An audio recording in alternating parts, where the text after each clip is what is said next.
Edifício foi Tribunal Judicial Primeira Instância Dili e a valor bo tebes ba sistema Justiça Timor-Leste no seidura batina naruk nelarang. Presidente Tribunal Recurso, Deolindo dos Santos, sexta-feira locraik, loro nem fulan dezembro ne, e a cerimônia inauguração do Tribunal Judicial Primeira Instância Dili, nebe localiza a Kaikoli.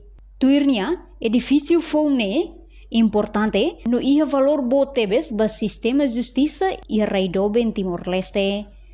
Tamba durante ne, fatin atuhalo processo menos, no dela ruma juiz siradau malu fatin. Período ini importante valor boteves para sistema justiça deve que se for, mas nem valor mas boteves para país ini país que se for.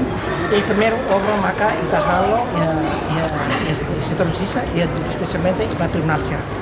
E setor tadi kata período ini pelo menos 30-40 anos setelah tribunal dilihat telah diskusi sama yang kata falta de sala de julgamento, falta de gabinete de juiz de serviço, etc.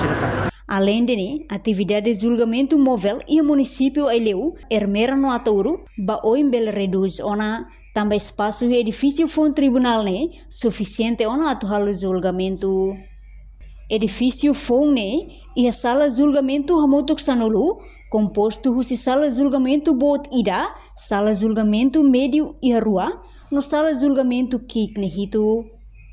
No sala hotu e edifício fone, prensa standar internacional. Sala ba julgamento, fatin serviço ba juiz sira, fatin ba processo sira, sela no seluktan. Reportagem de Fifanya de Carvalho, Televisão Timor-Post.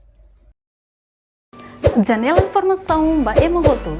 Atua tem informação atual dia kliu, kita haluha, hane yang botão subscribe, like, halo comentário, no fahe tutang ba media sosial hotu.